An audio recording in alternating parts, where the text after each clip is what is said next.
چند دن استعمال کیا، چند دن مزہ آیا، کھیلا کھولا، یہ ڈاؤن لوڈ وہ ڈاؤن لوڈ، یہ پروگرام ڈالا، 15 دن بعد تینوں بے چین کیا تینوں. میں کہا بیچو ان کو نقصان میں نے اگلے 3 موبائل خرید لیے.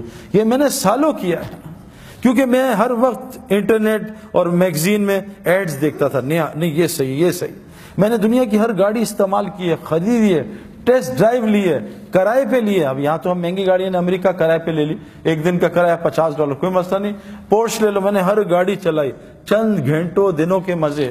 میں نے گھر بنا کے بیچے ہیں، چند دنوں کے مزے، اس کے بعد وہی گھر تنگ کرتے ہیں. میرے پیارو سکون، چین، اطمینان، خوشیاں سب وہ دین میں ہیں. آسان آپ کو بتاتا ہوں، دیکھو اعمال زندگی بنائیں گے، اعمال سے حالات ٹھیک ہوتے ہیں، یہ بات ہمیں سمجھنا ہے. یہ جو جنید جمشید مرحوم، کیا اختتام اللہ نے اس کا کیا.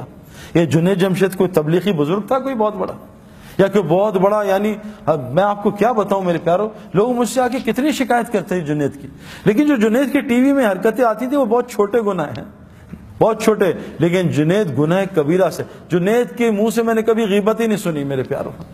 اور غیبت کرنا زنا سے بڑا گناہ ہے. جو آدمی غیبت کرتا ہے، جھوٹ بولتا ہے، اللہ اس کا رزق روک دیتا ہے تقدیر کا. حدیث میں آتا ہے بعض گناہ تقدیر کے رزق روک دیتے ہیں، بعض گناہ ایسے ہوتے ہیں. میں نے جنید کے منہ سے کبھی بھی جنید کے، میں کہوں نا کہ جنید یار وہ انضمام تمہارے لیے ایسا کہہ رہا تھا، وہ کہا سعید بھائی صحیح تو کہہ رہا تھا، میں ہے بھی تو ایسا. کبھی اسے ریٹیلیشن میں جواب نہیں دیا کہ انضمام کی ایسی کی تیسی ہے. میرے پیارو 4-5 گھنٹے روزانہ اللہ کو بولتا تھا. جو مخلوق میں اللہ کو بولے گا، پھر دیکھو اللہ اس کا مخلوق میں کیسا موت پر اس کا تعارف کراتے ہیں. اگر اللہ اس کا تعارف یہیں شروع کر دیتا وہ تو پھٹ جاتا، پاگل ہو جاتا، پتہ نہیں کسی غلط لائن پہ چلا جاتا. اللہ نے پوری دنیا کو دکھایا دیکھو یہ ناچنے گانے والا تھوڑے دین پہ تھا، تھوڑے دین پہ. میں اور جنید جمشید ہمارا دین تو کمزور ہے. ہمیں کتنے سال ہوئے ابھی، کچھ بھی نہیں. کبھی ہم یہاں غلطی، کبھی وہاں غلطی. جیسے بیٹسمین ہوتا ہے نا نیا، کبھی سلپ میں آؤٹ، کبھی ادھر آؤٹ. تو ہم تو آئے دن آؤٹ ہو جاتے ہیں. ذرا سی لڑکیاں آ جائیں تو آنکھیں آؤٹ ہو جاتی ہیں، ذرا سا ماحول غلط آئے تو کان آؤٹ ہو جاتے ہیں، ذرا سا ماحول آئے کبھی زبان آؤٹ ہو جاتی ہے. ہم تو ڈیلی ہماری گلی اڑتی ہے. لیکن اس ٹوٹے پھوٹے دین پہ اللہ نے پوری دنیا میں جنید کے نام کو زندہ کیا. اور اس کی حیاتی میں لوگ کم ہدایت پہ آ رہے تھے، اللہ نے اس کی موت سے لوگوں کو زیادہ ہدایت دے دی.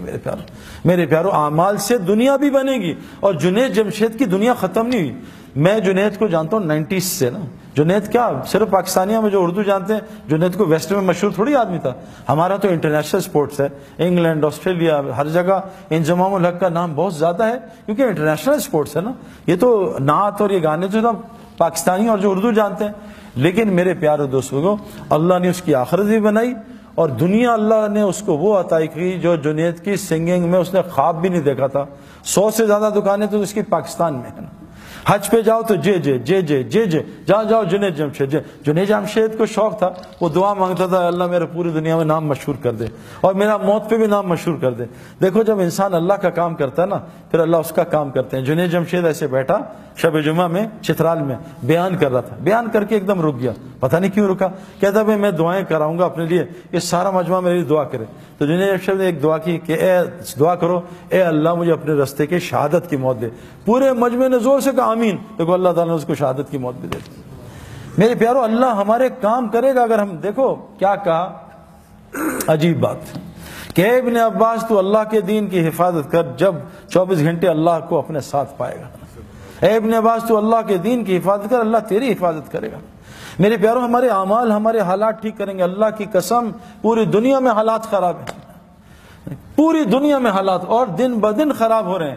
اگر ہم اعمال پہ نہ آئے، اب تو اللہ نے یہ میڈیا پہ اتنے لوگ آ گئے ہیں، یہ مشتاق احمد، یہ انضمام، یہ ہاشم معاملہ اپنے ملک کا سب سے عزت والا سٹیزن ہے. مجھ سے لمبی داڑھی ہے اس کی میرے پیارو. اور میں جب ساؤتھ افریقہ گیا ڈربن میں تو میں نے ہاشم کے، جب میں وہاں ادھر میری بات تھی اس میں 90% نان مسلم تھے.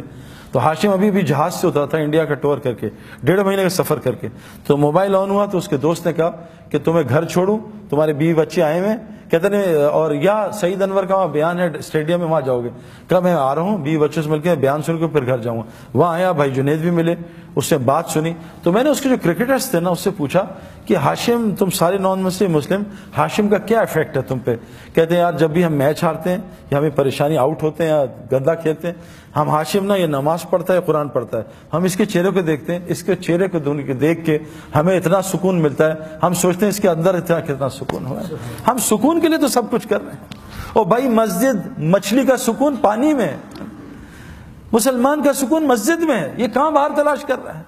وہ عارضی سکون، ٹیمپرری، نشہ کیا ٹیمپرری سکون، پھر پریشانی، دوائی کھائی نیند کی ٹیمپرری سکون، پھر پریشانی، یہ سب آرٹیفیشل ہے۔ مچھلی کا سکون پانی میں، مچھلی کی ضروریات پانی کے اندر، مسلمان کا سکون پانی میں۔ مسلمان کی ضروریات کا تعلق مسجد کے اعمال کے ساتھ ہے، باہر نہیں ہے۔ مسجد کے اعمال، باہر کی محنت سے بستر آئے گا، نیند نہیں آئے گا۔